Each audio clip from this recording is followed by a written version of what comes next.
It's Ari Wasserman, The Athletic. It's been about like 17 minutes now since you're no longer the acting head coach.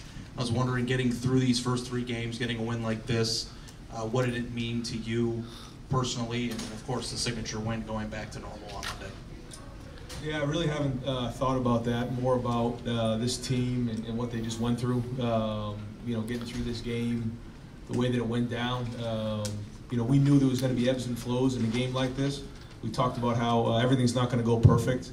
There were times in the 2 weeks previously where things really went well for us, and we knew that there were going to be times we hit adversity and that we have to stick together in times like that. I thought we did, and then we really turned the momentum in the third quarter there. I think we had 20 points in a short period of time, and so I thought that was the big difference in the game. Brian, but for you personally, going back now to what should be normal, to give the keys back to Urban and doing what you did, I mean, can you just tell me what it feels like to get through this challenge 3-0, to get a signature win without him, and what it means for you personally? Because this is a big thing in your life, I think.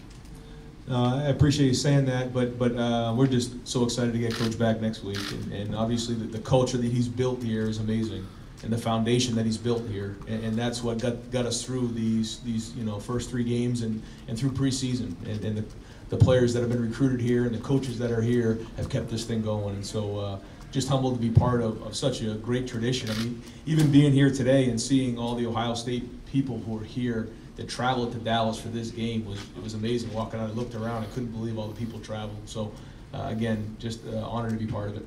Over here to the right, Tim. Ryan, when you look back over the past 2 months, just how would you assess yourself? I haven't really had a chance to sit back and think about that, to be honest with you. Just trying to get the quarterbacks better, trying to help the offense the best we can, and then when Coach isn't here, keeping the thing going. And so obviously we get him back tomorrow and fired up about that. Our goal was to get 3-0, and so that when Coach got back, he had a team that was 3-0, and so that goal was accomplished, but we got a lot ahead of us. And then Dwayne hadn't really faced pressure like he faced today from a defense. How would you assess his play? Dwayne's? Yeah. Yeah, this was a test to see kind of where he was at. I thought he passed. There were a couple times he was scrambled, took a shot. He scored on the pull down in the red zone, took a couple hits on a couple sacks early in the game, hung in there, made some big throws, and again, worked through some adversity along the way. Over to the left, Clay. Ryan, was there one touchdown bigger than the other in that 20-point spurt in 4 minutes? I would say, the defensive score was the biggest one. I mean, anytime you play in a game like this and you can win the turnover battle, that's our plan to win. We didn't turn the ball over, and we got 3 turnovers, 2 of them for scores. Huge. But that swing right there, we were kind of trying to find our way a little bit. It's a 2nd and long. We hit the screen to Paris. Paris comes out the back end.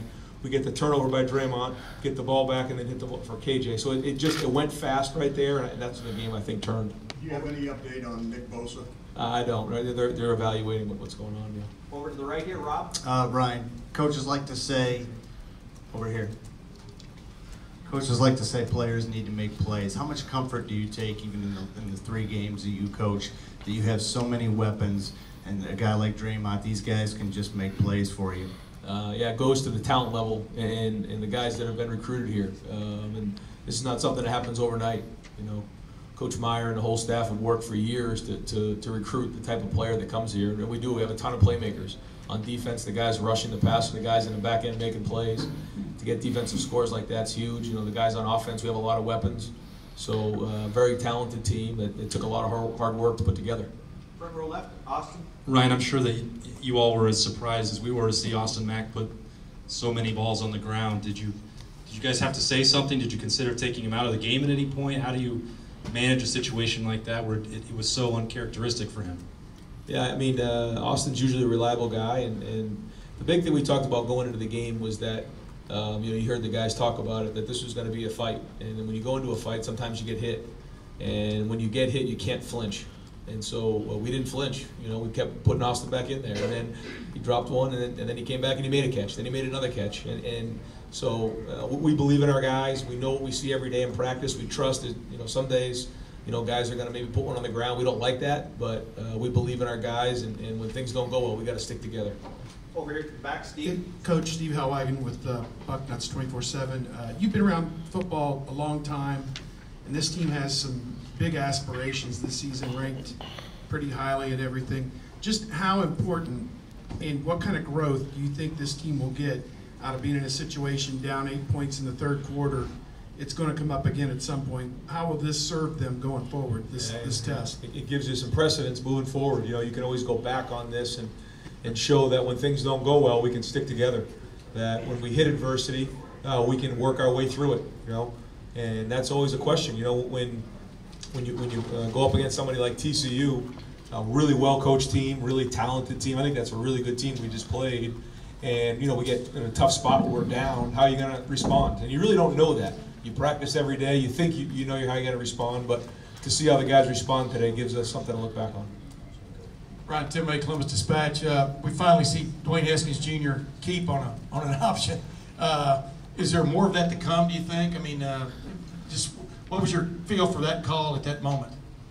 Yeah, you know, Kevin came up in the box. He said that 2 plays earlier we called the play where the fullback came across and crunched the defensive end. He said he was coming down real hard, and so you know, Kevin says if we call the play where he can read the guy, that we got a chance to hit it. And he was exactly right. He was right on the money.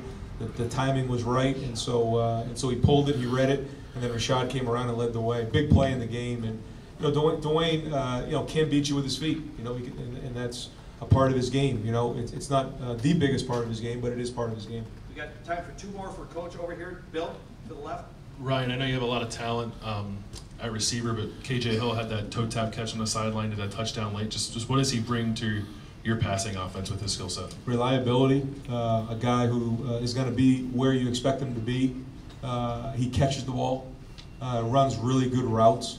You know, he's a clutch player too. You know, when you need him, he's there. Hard worker and very talented. Over here to the right, Pat.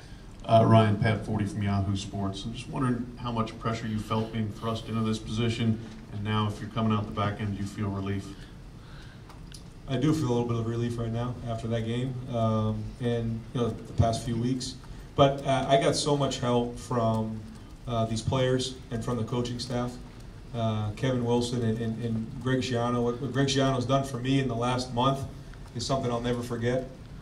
He is the classiest person I've ever been around the coaching profession, the way he's handled himself, helping me along the way, counseling me on day-to-day stuff.